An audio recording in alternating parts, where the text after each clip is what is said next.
मित्रांनो, एक मिनिट थांबा आणि सांगा, गेल्या वेळी तुम्ही किराणा दुकानातून साखर किती रुपयांनी घेतली? 50, 55 की 60?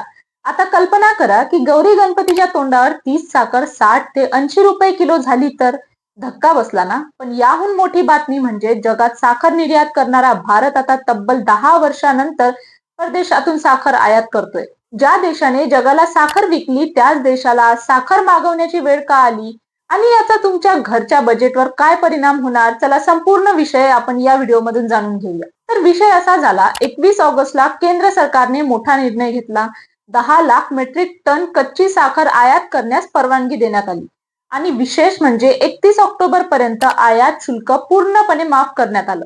याआधी परदेशातून साखर आणणं खूप महाग होतं, पण आता सरकारने शुल्क शून्यावर आणल्यामुळे आयातीचा मार्ग खुला झाला. या घोषणेनंतर अनेक साखर कंपन्यांचे शेअर्स 3 ते 5% घसरले. आता प्रश्न आहे, भारताला आयात करण्याची गरजच का पडली? भारताला वर्षभरात साधारण 280 लाख टन साखर लागते, पण यंदाचं उत्पादन घसरून सुमारे 296 लाख टनावर आलं, जे गेल्या काही वर्षातील सर्वात कमी उत्पादन आहे. त्यामागे 2 मोठी कारणं असू शकतात. पहिलं म्हणजे महाराष्ट्र आणि कर्नाटकात कमी आणि असमान पाऊस, त्यामुळे ऊस कमी झाला आणि त्यातून तयार होणाऱ्या साखरेचं प्रमाणही घटलं. दुसरं आणि अधिक महत्वाचं कारण म्हणजे इथेनॉल धोरण. सरकारने देशात E20 पेट्रोल लागू केलं आहे, म्हणजे पेट्रोलमध्ये 20% इथेनॉल मिसळणं अनिवार्य आहे.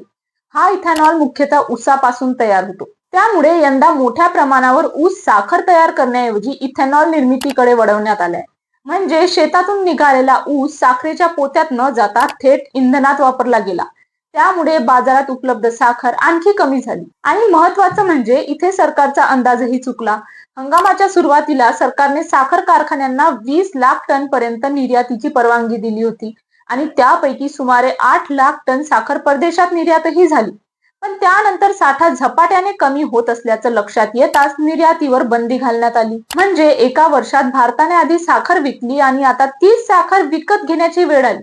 आता सरकार परिस्थिती नियंत्रणात आणण्यासाठी 2 उपाय करत आहे. पहिलं म्हणजे मोठे व्यापारी, मिठाई उद्योग आणि ज्या कंपन्या महिन्याला 10 टन पेक्षा जास्त साखर वापरतात त्यांना फक्त 15 दिवसाचा साठा ठेवता येणार आहे. दुसरं म्हणजे 10 लाख टन कच्च्या साखरेची आयात. ही रॉ शुगर भारतातील रिफायनरी मध्ये शुद्ध करून मग बाजारात विकली जाईल. बहुतांश साखर ब्राझील मधून येण्याची शक्यता आहे. मग आता प्रश्न आहे की आपल्या खिशावर काय परिणाम होणार? तज्ञांच्या मते साखर एकदम स्वस्त होणार नाही, पण आयात भाव 80 ते 90 रुपये किलो पर्यंत जाण्यापासून रोखू शकते. म्हणजे सणासुदीच्या काळात साखर साधारण 50 ते 55 किंवा 60 रुपये किलोच्या आसपास स्थिर राहण्याची शक्यता आहे. थोडक्यात सांगायचं झालं तर देशात साखरेची टंचाई नाही, पण बफर स्टॉक कमी झाला आणि त्यामागे हवामानासोबत इथेनॉल धोरणाचाही मोठा वाटा आहे. आता तुमचं मत काय आहे? गौरी गणपतीपर्यंत साखर महागेल की सरकारचा निर्णय भाव नियंत्रणात ठेवेल? खाली कमेंट मध्ये नक्की सांगा आणि अशाच महत्त्वाच्या आर्थिक विषयांसाठी चॅनलला सबस्क्राईब करायला विसरू नका. धन्यवाद.